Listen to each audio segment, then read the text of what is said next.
So what fascinates me about Tesla is it is run by a man, Elon Musk, who thinks very, very long term. He is a long-term visionary. And yet, when you look at this company, when you look at the financials, from an investor standpoint, it's very short term. It almost seems quarter to quarter. What do you think of these latest numbers?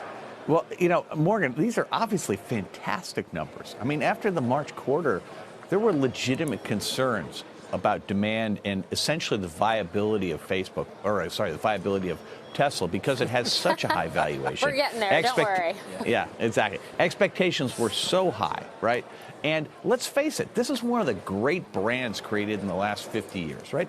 I mean, the cars are, people love the cars, people love the brand, and you've got a CEO who's distracted by another incredibly cool company, SpaceX, and that, I think, caused really legitimate fears. This quarter doesn't solve anything, but it is way better than what people were expecting. And as a consequence, buys the company time.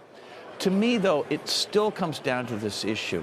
This is the car industry. They've got to be really good at manufacturing. They've got to be better at forecasting, and they've got to learn how to make money making cars at this kind of volume. And I'm really hopeful that they'll get there. But, you know, as an analyst, I don't think we know enough yet. But this is so much better than what we were thinking just, you know, a few weeks ago that I'm personally relieved. Yeah, I mean, you mentioned SpaceX. SpaceX has a COO and president, Gwen Shotwell, which is, I think, a big contribution to that company's success. Are you surprised that Tesla still doesn't have somebody in that position? I just don't get it, right? I mean, I look at this and I go, you know, why is this any different than any other car company or, frankly, any space company? I mean, these are really hard engineering businesses that require tremendous discipline because people's lives are in the balance. And it's super, super important, as we saw with the case of Boeing with the 737 MAX, that you really need to have attention to detail, top to bottom, and you need to have predictability in your manufacturing processes. And I think Tesla's getting there, but it's getting there in a way that just, I think, causes investors an awful lot of heartburn. And candidly, you know, just me as a fan of the company, it feels like it's harder to get there than it should be. Roger, I spent a lot of time looking at autonomous vehicles down in San Francisco, especially when it comes to Waymo and Lyft and Uber. When we talk about the long term, where do you think that Tesla ranks here? There's been some skepticism about where it actually is in that competition to get there. Yeah, Deidre, I got to be honest with you. I remain skeptical about the timing on autonomous vehicles. We've learned over the last 50 years with ships and aircraft that if you want to be safe with an autonomous vehicle, you want to give it its own lane for driving so it doesn't run into anything. And then you want to put beacons on everything that doesn't move so it doesn't hit them either. And in my mind, the notion that we're going to do self-driving cars with all of the intelligence in the car, and we're just going to figure out everything as we go along, that will work eventually. But I just think that the process of getting there, of making it secure, is going to be incredibly fraught. And I worry a lot about pedestrians. I worry a lot about passengers. And I just think all of this is going to take longer than investors are currently expecting. And so, in a sense, from Tesla's point of view, whether they're part of this or not, they're going to have to just make sure they survive as a car company.